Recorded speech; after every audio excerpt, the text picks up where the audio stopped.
Welcome to Justice. I'm Jeanine Pirro. Thanks for being with us tonight. Congressman Ron DeSantis is here, plus conservative commentator Michelle Malkin, Corey Lewandowski, and a special Olympic version of Street Justice. But first, my opening statement. There is a cleansing needed in our FBI and Department of Justice. It needs to be cleansed of individuals who should not just be fired, but who need to be taken out in handcuffs. Now, there have been times in our history when corruption and lawlessness were so pervasive that examples had to be made. This is one of those times. Handcuffs for Andrew McCabe, Deputy Director of the FBI, the man at the hub protecting Hillary and attempting to destroy Trump. Now, according to Senate Judiciary Chair Grassley, and confirmed, being investigated by the Department of Justice for seeking money for his wife's campaign to run with Hillary from her bagman, Terry McAuliffe, chairman of her presidential campaign and board member of her Clinton Foundation, that slush fund.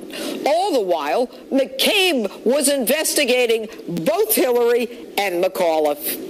Grassley says McCabe, and we've confirmed this as well, is also being investigated by the Office of Special Counsel for violating the Hatch Act, which prohibits political activity by federal employees, for using his government email account to distribute contents in his wife's campaign. And at the height of political chutzpah, he actually sends his FBI resume to McAuliffe before he and his wife meet to grovel for Clinton cash. There are also photos of him campaigning for his wife. Now, McCabe is also being investigated by the EEOC on the complaint of a female FBI agent. All investigations have been going on for almost a year, while McCabe still works for our FBI and collects a check from us. Handcuffs, too, for Peter Strzok, a high-ranking FBI agent working under McCabe, the one who actually changed the language from grossly negligent to extremely careless in Jim Comey's exoneration of Hillary Clinton. And also at the hub, Strzok worked with Christopher Steele, the one who wrote the Trump dossier, created, bought, and paid for to destroy Donald Trump by the Clinton campaign. Reports are that Strzok was the one who signed the application for a FISA warrant, which was then used to surveil Trump's campaign, which was then used to illegally unmask Americans.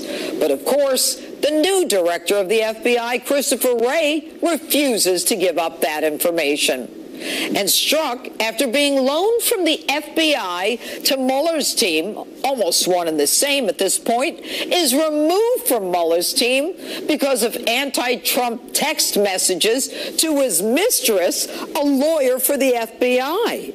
And to show you how screwed up Washington is, they send an FBI married guy having an affair with an FBI lawyer to work in human resources, as if he's qualified to counsel on how to conduct yourself at work. And by the way, if that's the only reason Strzok was demoted, why wasn't she demoted?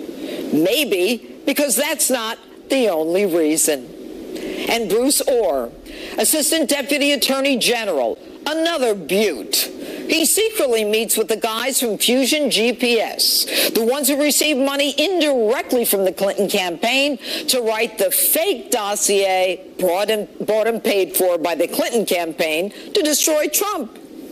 And James Comey, the one who exonerated Hillary before the investigation was completed. The man who, with one question, could have indicted Hillary.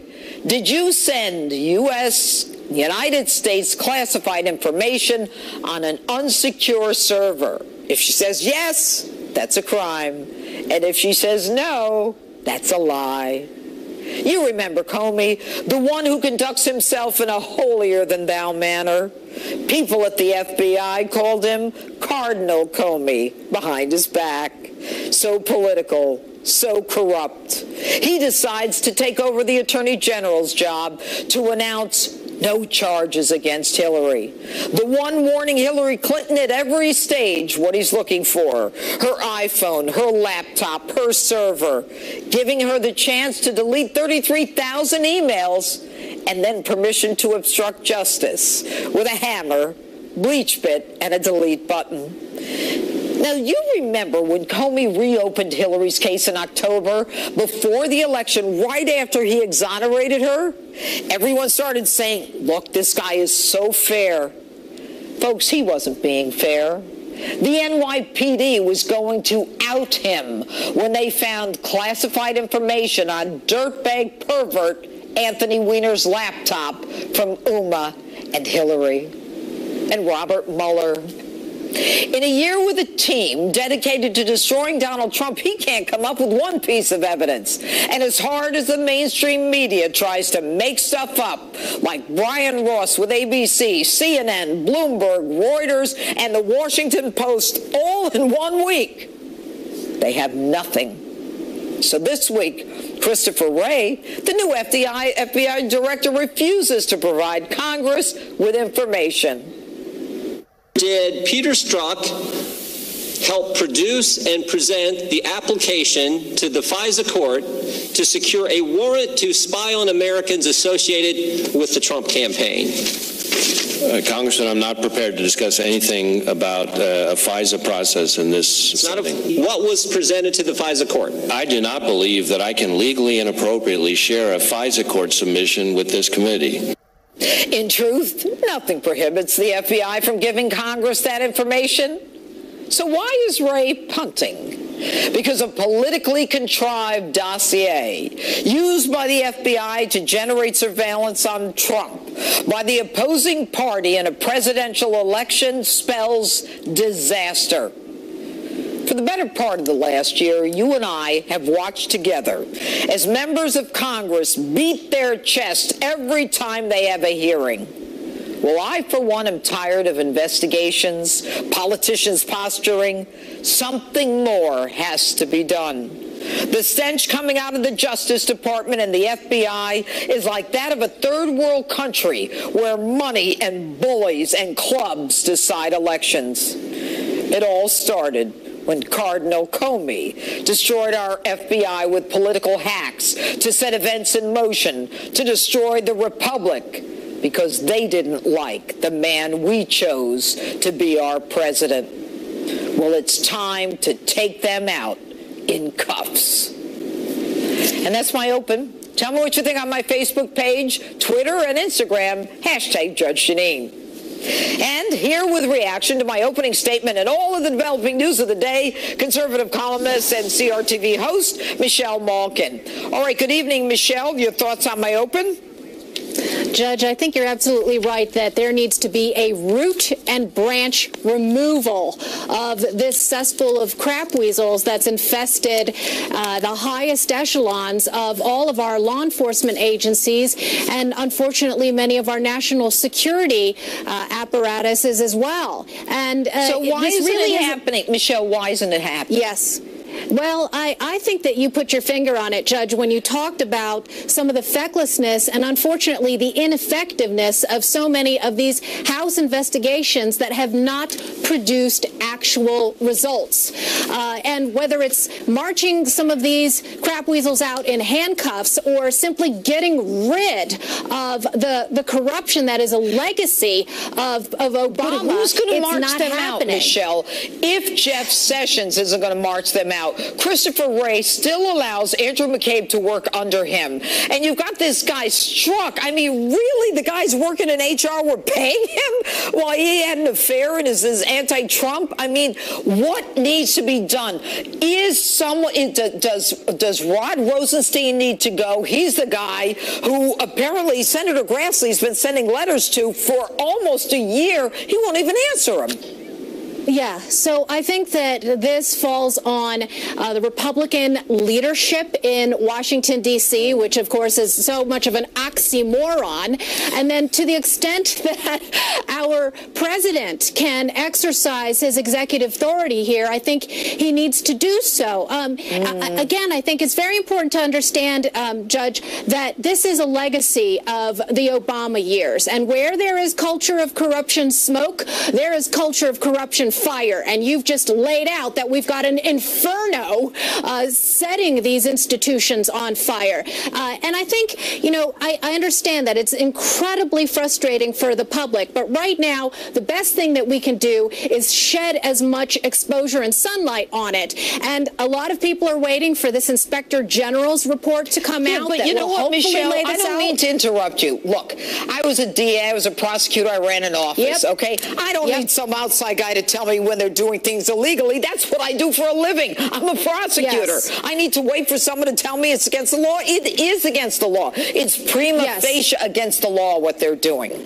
Well, so then the question is, Judge, who's going to bring these charges forward? Because the frustration, again, is that you've got the very crap weasels that are responsible for the corruption investigating themselves. That is the problem. And the other problem is when you have these inspectors general who've been put in place in prior administrations and defanged and who are completely toothless, then you have to greatly manage your expectations about what's going to come. Well, I think the problem is that we are at a critical point in history, and I think that, and I'm going to speak to Congressman Ron DeSantis about this, that releasing that FISA application, if the affiant is Peter Strzok, then the whole thing comes falling down. But let me ask you quickly, what's going to happen on Tuesday in Alabama? Well, I think that there are a lot of grassroots voters and independents who are going to have to make a cost-benefit calculation. And I think that in his speech yesterday that President Trump laid it out. And I think that most voters are going to make a responsible decision based on the information they know. And I think the bottom line is that Roy Moore is going to win that election. Michelle Malkin, thanks so much for being with us tonight. You bet. All right. And joining me now, former Trump campaign manager and co-author of the new book, Let Trump Be Trump, Corey Lewandowski, our friend. First of all, congrats on the book. Great party the other night, Corey. You know, last night, I have to tell you, last night I hosted Hannity, and I'm watching the president, and I'm saying to myself, with all of the lunacy that is spinning around him, he is still Donald Trump, and he can still make magic. You know, Judge, he was the best last night, out on the campaign trail, talking directly to the American people, reminding them of what he's done, calling out the fake news, story after story after story, holding people accountable. This is what America loves. He is bold, he is brash, and he is getting things done. That's why he's the president. Well, there's no question about it. And, you know, your book, Let Trump Be Trump, if someone hasn't had a chance to buy it yet, I'm sure it makes a great Christmas gift. There's a plug for you, Corey. What would you say is the thing about the president that maybe you and I know that most people don't know? He is so gracious, Judge. He is so helpful to people's families. All the things he does without the fanfare. He is so magnanimous in private. When I spend so much time next to him on the campaign trail, and I outline it every time. Corey, is your family okay? Is there anything we can do to make it better for you? Can I call your wife and make sure everything's fine? And he always thinks of other people. And when you're on his team, whether you've been there a day or 20 years, you're on the team 100%, and he is so gracious with everything he has. Yeah, there's a tremendous loyalty there that I think a lot of Americans don't see, and because he's kind of in the political realm, you know, they may attribute to politics. But I have to tell you, I have never seen such resistance to a president in my life, and I'm no spring chicken, Corey. What do you attribute that to? Well, look, Judge, this is the deep state at its very worst. It's the holdovers. It's the crooked FBI agents. Look, I do not understand. I'm not an attorney. I don't understand how we do not have an open and active investigation into the former director of the FBI, Jim Comey. He lied under oath. He gave out information to the public that he had obtained while he was an FBI agent. That is a crime. How is there not an investigation into this person and the people who work for him? We take one of his guys and we ship him to the HR department. You mean the philanderer who's having an affair with another woman in the department? In corporate America, he would have been fired. Give me a break, Judge. But Corey, can't you see the irony in that? I mean, the guy's having an affair. They send him to HR, which is where people go, where you punish them for having affairs. I mean, you know, it's crazy. It's amazing. It's only the government. Only the government. All right, what about what should happen to Jeff Sessions? Look, we need Jeff Sessions to be tough. He has to step up and bring charges against Jim Comey and open an investigation. What now? He's been there almost a year. What now? Come on, Corey, hit it. Look, Judge, he's been there. He has been there. But what he needs to do is he needs to start. Look, I think he opens an investigation to Clinton. We still do not have answers on Uranium One, on that tarmac conversation. But he said on November, on the FBI. Corey, stop. He said on November 13th, we're going to consider looking at all of this Uranium One. Well, you know what? It's December 8th today or something like that. And the bottom line is you don't need a month to look at whether or not something should be looked at. So, Judge, I want action. I'm so tired of politicians telling me what do we do to Jeff Sessions? What should happen? Look, come on, Corey. Look, what Jeff needs to do, and you know this, he needs to get tough. He needs to continue to crack down on the MS-13 gangs, but he needs to rid our government of those bad guys. Politics, Corey. I'm with you, Judge. I'm with you, Judge. And he has to go after those crooked FBI agents and the former FBI agents, and he needs to bring justice. Well, he needs to. And if he can't do it, let's get somebody who can. All right, Rod Rosenstein. He apparently is in charge of a lot of these investigations that Jeff has recused himself from. Do you have faith in him?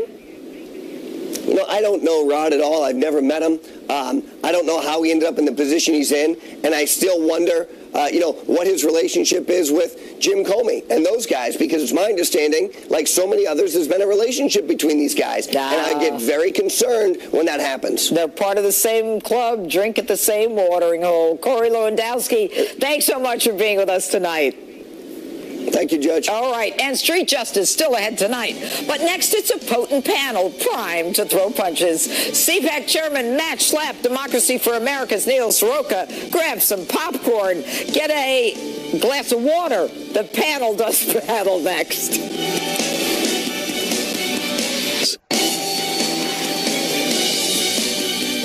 They took this fraudster from ABC. They suspended him for a month. They should have fired him for what he wrote. He drove the stock market down 350 points in minutes, which, by the way, tells you they really like me, right, when you think of it. And you know what he costs people? And I said to everybody, get yourself a lawyer and sue ABC News. Sue them. President Trump rallying the base against the dreaded fake news. Let's get right to it with my political panel for the night. CPAC Chair, Republican strategist Matt Schlapp, and Democrat for America Communications Director Neil Soroka. All right, Democracy for America. Yeah. All right, guys, you know what's interesting about this? The president, in a unique way, says it's time for consequences with the fake media. And Neil, I'll start with you. This week we saw 4 different lies, clarifications, corrections from ABC, Brian Ross, CNN, Reuters, The Washington Post, and WAPO tonight. WAPO. What's going on, Neil? Well, I don't feel the need to explain the media, but I guess what I'd say is this. Like, the president has well over 2,000 lies that he's made over the course of his presidency, and it hasn't even been a year yet. So the idea of this guy having the temerity to go after people for misstatements and corrections is just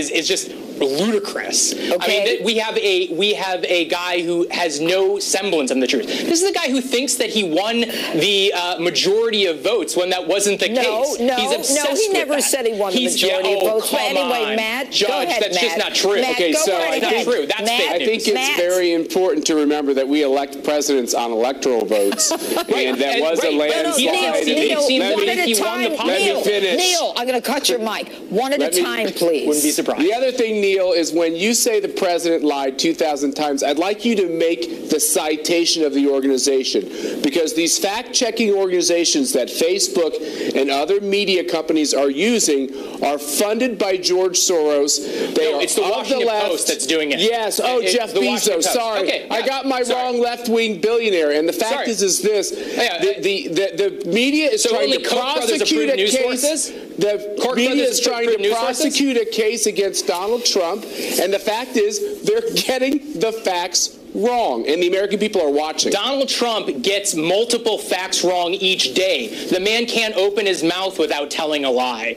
So the idea that you're going to sit here and criticize the media for trying to fact check him is just nuts. Cite your source, Neil. When you say he lies 5 times. Washington Post has a live tracker of the lies and misstatements that Donald Trump has made since he became president. So all I will tell you, Neil, this might come as a shock to you, but the Washington Post has tried everything they could to get Hillary Clinton to be the president of the United States. Okay. Their coverage is skewed. Do you not understand the difference between the editorial board and reporters? Neil, just tonight the Washington Post reporter was caught in a lie. Just tonight, and all the lies this week. Excuse me,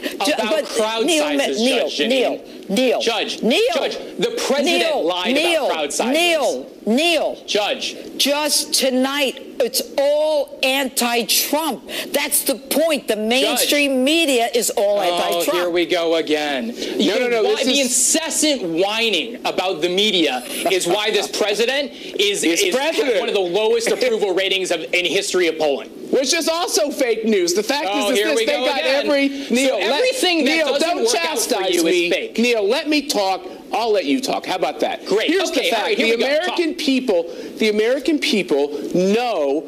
They look at the polls. Over 80% of the people in these major media outlets assign their political allegiance with the Democratic Party. They vote for Democrats. This is revealed in poll after poll. If you go to Pew or any of these major polling outfits, it is absurd for you to come on this show and try to intimate that these media outlets like the Washington Post are somehow balanced. Their politics are left-wing. Neil, get honest. Okay, let's move on, guys. Let's talk about the fact that you've got these hearings in Washington, and nothing seems to get done. That's part of my frustration tonight in my opening statement. Right. If there is a two-tiered justice system in this country, and there is no one who is monitoring that, then what are we, a banana republic? Go ahead, Matt. Yeah, no, Judge, I listened to your statement, and I completely agree with you. I think that all the criticisms against the FBI are valid. Look, I served with Jim Comey. I worked with him. Everybody keeps saying he's a Republican. Everything I know about Jim Comey is that his politics are left as well, and that he politicized the investigation against Hillary Clinton from the very beginning. I don't know why he's not under investigation. I don't know why he's not having to testify and having to face legal charges. And I think the fact that, look, Jeff Sessions has got to get a handle on this, and I think his biggest problem is he picked a career bureaucrat to be his number 2 at DOJ. I think he ought to solve that immediately. I think we need Brian Benchkowski in to be in charge of the criminal division and potentially a higher post as Deputy Attorney General. You know what, Neil, let me ask you a question. When Jim Comey was in the FBI, the president was not under investigation. But as soon as he was fired, he leaked information to a friend to send to the New York Times so there would be a special counsel appointed. Isn't that somewhat dishonest, if not illegal? What in God's name are we talking about right now? God's name? We are living in a parallel... God's name? Yeah. We are living in a parallel universe where you're obsessed with this controversy. Meanwhile, the president's national security advisor just admitted to crimes in court and is now going to flip on the president. The fact that you guys right now are obsessed with this nonsense is just nuts. Brian Ross was suspended for lying about that. I understand that you want to change the subject from the ongoing investigations in this White House. Go back to Comey. The president's willingness to push to my question. Go back to my question, Neil. What question? Your question is a non-question. It is a real question. Neil, it is. Go ahead, it's a real question. It's a real question, and you need some eggnog. The fact is this, which is Jim Comey would not give the information to Congress when they asked for it, but he could leak it to his friend at a fancy university who then could leak it to the press. And the fact is Jim Comey has helped to prosecute a case against Donald Trump. He could be implicit in this whole investigation on the dossier by which the Hillary Clinton campaign spent millions of dollars to work with Putin's friends to find dirt on the president. Let's talk about the issues. It's this is all nuts. I am not nuts. You're Neil. nuts. You are nuts. I am not nuts. You are nuts. Wow. This argument is nuts. It is not based in fact, and it is an attempt to distract You're people calling me from a the real liar, and problem. that is Guys, beyond the pale. gee, I'd like I don't to think I watch called this you a liar, little sir. more. I didn't call Matt you a Schlapp, liar. Neil Soroka, thank you. He was front and center this week when the FBI director appeared on Capitol Hill, and tonight we're going to talk to him. GOP Congressman Ron DeSantis joins me next. We'll get into that and more as Justice rolls on in a moment.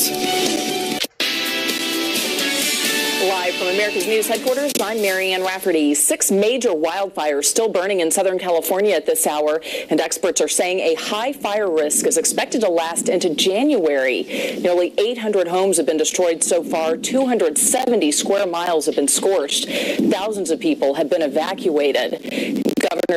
Governor Jerry Brown surveyed the Ventura fire damage today and said firefighting at Christmas time is very odd and unusual, but added it could become the norm.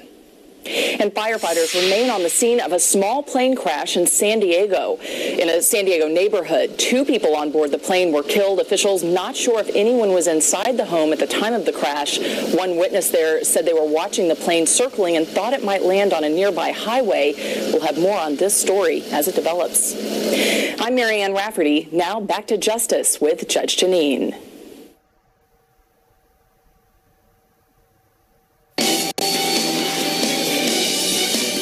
Weren't there during that time, but if they were getting this information from a political party and then using it for surveillance against an opposition party candidate, that's a problem. Do you agree that that would be a problem for the American people?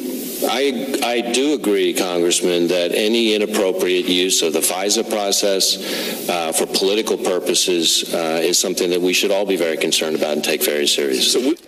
That's FBI Director Christopher Wray getting grilled on the Hill by my next guest, Congressman Ron DeSantis, who is fighting for the truth the American people deserve to know. Congressman DeSantis joins me live on the phone.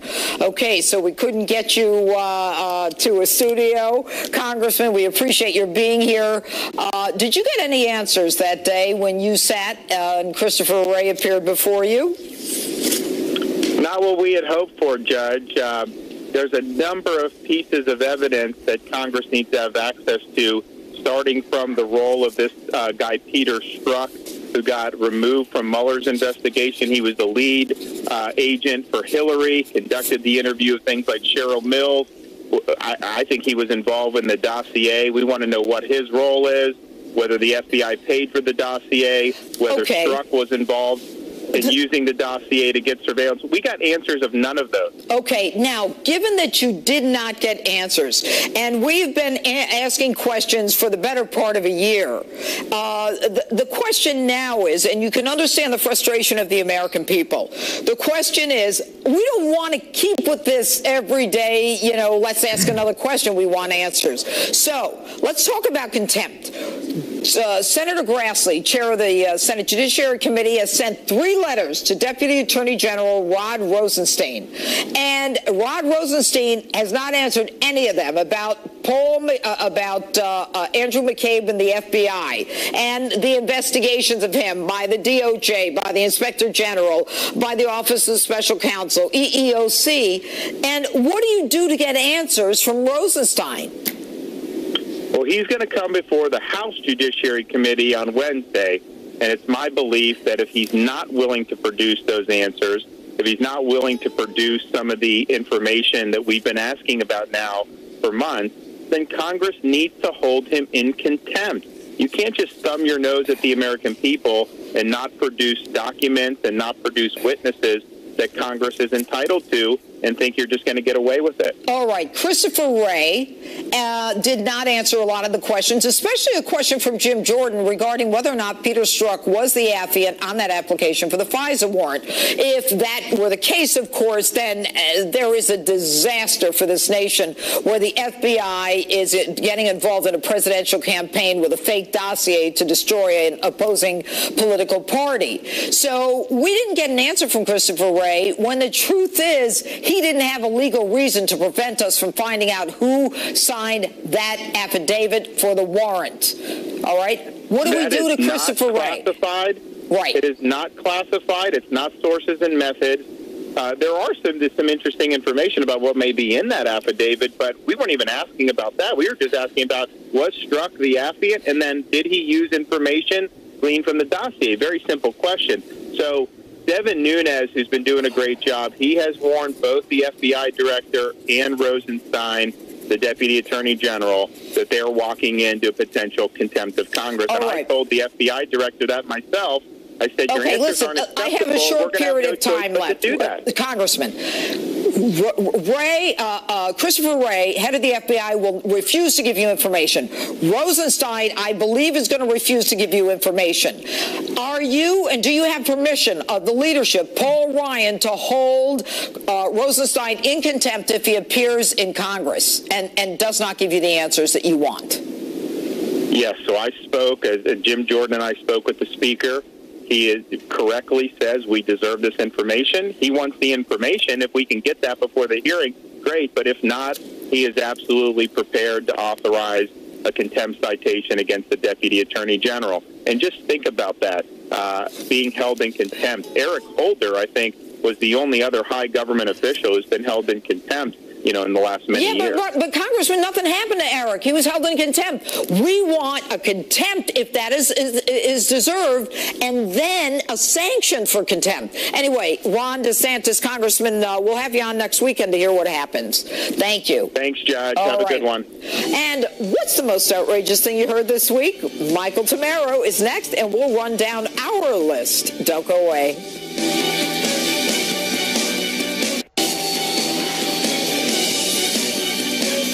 The Republicans are on the verge of a huge tax bill victory, and Democrats, well, they aren't taking it all that well. Take a listen to Nancy Pelosi talking about it this week. No, it is the end of the road. This healthcare, the debate on healthcare is life-death. This is Armageddon. This is a very big deal. The only reason it isn't the end of the world is because America is a great country. And the greatness of America and the fact that God is always with us is what gives us hope.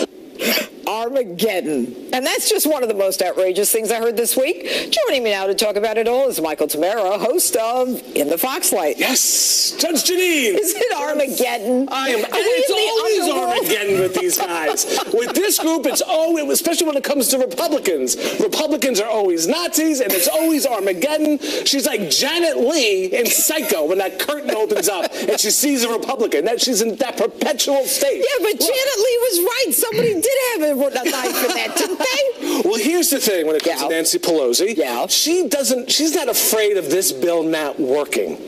She's afraid that this bill is going to work and unleash the animal spirits of this country and have the economic engines fire on all cylinders. We've had 4.1 unemployment, the lowest in 17 years. More importantly, the labor participation rate is ticking up, trending up for the first time in a long time. It's unbelievable. It's all good stuff. It's not Armageddon.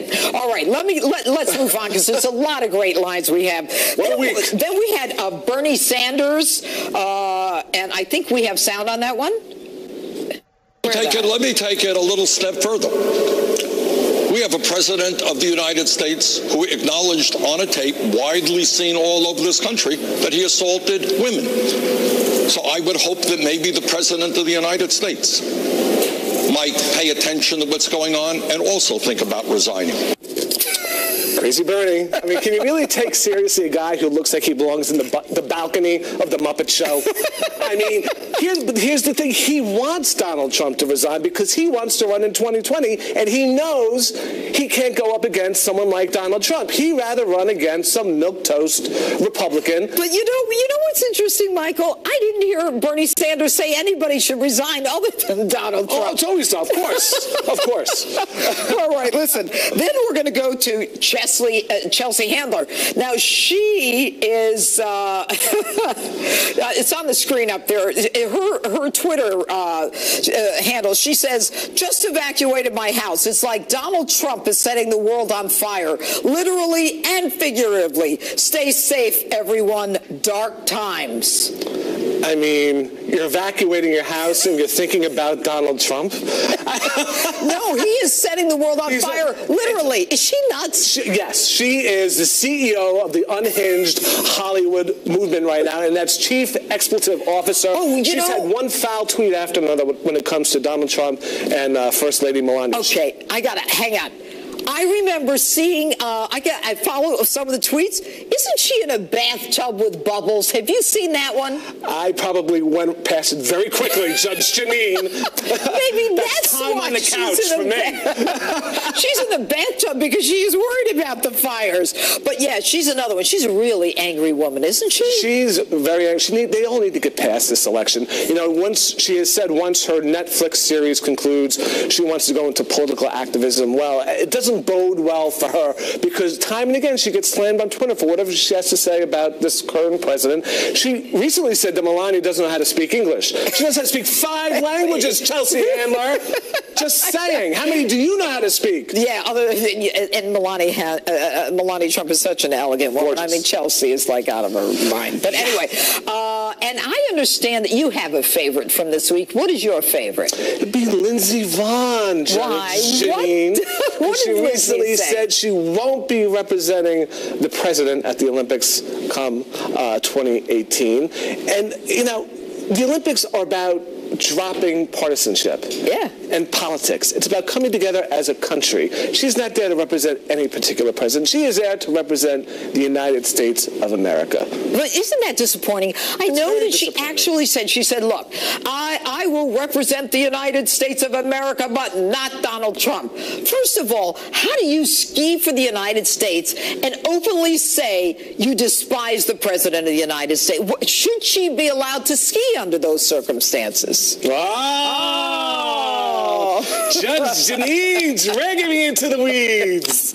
We do have freedom of speech in this country. Yes, we do. Oh, that's a very good answer, but it is disappointing. Yeah. But it is disappointing, you know. It's disappointing, and people are looking for an escape. You know, they can't go to watch the NFL anymore. The award shows have turned into one political rally after another, and now the Olympics are going to go there as well. Oh, Michael, Tamara, it's so good having you on and having you in studio. In studio, we can face to face. All right, thanks so much. And Street Justice is next.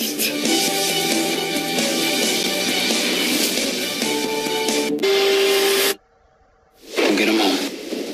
The Long Road Home, Tuesdays at 10 on National Geographic.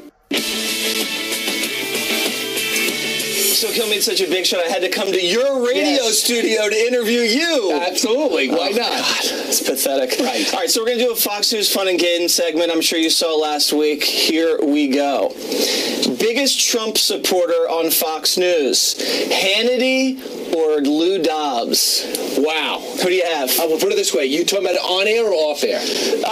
Let's not make this more complicated than it already is. I would say Sean Hannity. Better hair. Better hair? Yes. You're not going to take the segment seriously, are you? No, I'm just saying, if I look at both men, yes, I see very accomplished men, and I see that they've accomplished a lot in their life. And they both said that President Trump is the #1 president ever. They both said that? In my ever mind. In the history of I was to write a presidents? summary of their show at the end. For all the accomplishments of the president, keeping his promise, checking off his list, he's not perfect. Nobody's perfect. But he's done a really good job. Well, he's pretty close to perfect, Sean. Pretty close. I'm serious. So I would have to say Hannity. You're going with Hannity. See, I'm going to go with Dobbs because I think he gave Trump an A+ so far in year 1. Right. I mean, that's a little much. I put it this way. Do you think that Sean Hannity would grade less than an A+? I don't know, maybe A-. Right. Put it this way. If we really want to get a referee, we should call the president. Okay, we'll have him decide. Next one. This is kind of mean, so I'm sorry beforehand. Who would be picked last in gym class? Griff Jenkins or Steve Ducey?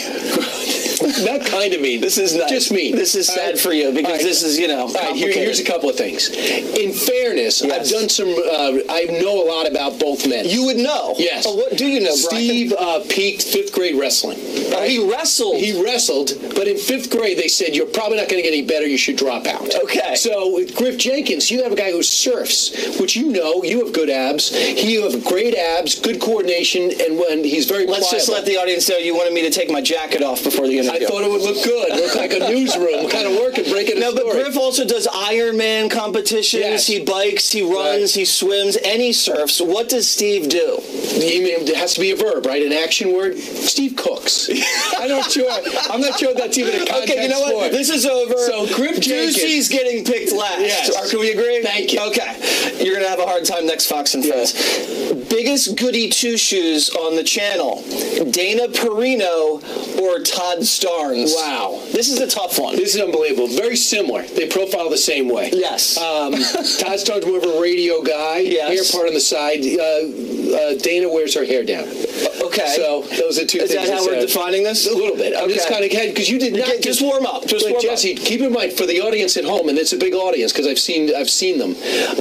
You did not give me these questions ahead of time. No, I did not. So I'm talking out loud, right? Almost like Who Wants to Be a Millionaire. We usually have you talk out loud. Thanks very much. I just want you to. Okay, so listen. Here, I'll set it up. I would say Dana Pirro. Pirino's a bigger goody right, because she has no dark side. That's true. I've surveilled her from a distance. No dark side. But wait, Todd Starnes, I don't believe drinks.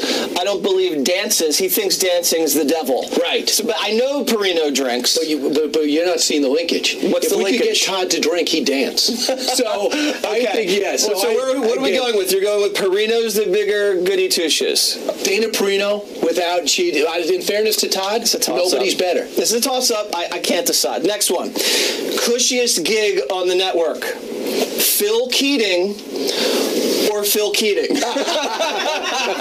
I would say Phil. I would say Phil Keating, and I'll say here's why. Yeah. He has never buttoned his top button, ever. Right? Never. Right? He doesn't button his second button. Right. If you kept him indoors. Yeah. No one can keep him indoors. No one can. If you did, he'd still be tan. So right there, tan all year round. Absolutely. Right. And he'd still have that sandy beach look. That's right. Yeah, we only see him on New Year's Eve, and it's at a Miami club. He has never had footwear with laces. So I'd see Phil Keating wins this hands down. We're going with Phil. Okay, that was easy. Most fun person to hit the bars with. Gutfeld or Kimberly Guilfoyle? Guilfoyle. Why do you say that, Brian? Because what's so funny? There's just no question. Because Guilfoyle's got the intellect, the background. She could talk. You want to go to the bar with someone with an intellect? Yes. Someone who could have a wide-ranging sort of conversation. Because every once in a while I get tired of talking about myself. Because really, I've never seen that. You've never seen that side of me? So I would think that. Well, I've had drinks with both of them. And I'm going to go with Kimberly. But it's close because Gutfeld likes wine, and he's a lot of fun, too. And I will say this, Gutfeld, better body. Got ability, a good bench press. Listen, whatever you like, it's fine with me. Right. Hardest worker at Fox. Okay. Jesse Waters or Brian Kilmeade. Okay. You seem offended. I mean, listen, just because you do 3 hours in the morning and do the 2-hour radio show, 3-hour radio show, and then fill in sometimes doesn't necessarily make you a hard worker. I did not slave away for years, but I didn't work 8 hours and just give 3 minutes. I work 6 hours and give you 6 hours. Are you insulting the Waters World packages? Absolutely. All right, let's talk about your special. Who'd win in a fight, Andrew Jackson or James Polk? I would say Andrew Jackson. Here's why. Tell us about the man had dysentery, 6'1", 140 pounds, and still went out and beat the British. How many other people could have done that? None. Okay. But we have Andrew Jackson, Hero Under Fire. By the time you're done watching that special at 8 o'clock on Sunday, you'll know the answer to that. Polk and Jackson don't belong in the same sentence. In fact, they've never been used in the same sentence. I believe that he's a guy full of controversy, a lot of vigor, and I think he's a great American success story, much like Jesse Waters. All right, well, everybody watch the special. Brian, thanks very much. All right, thanks for having me, Jesse. Kinda. Or coming in. See ya. Great. Introducing Cologuard,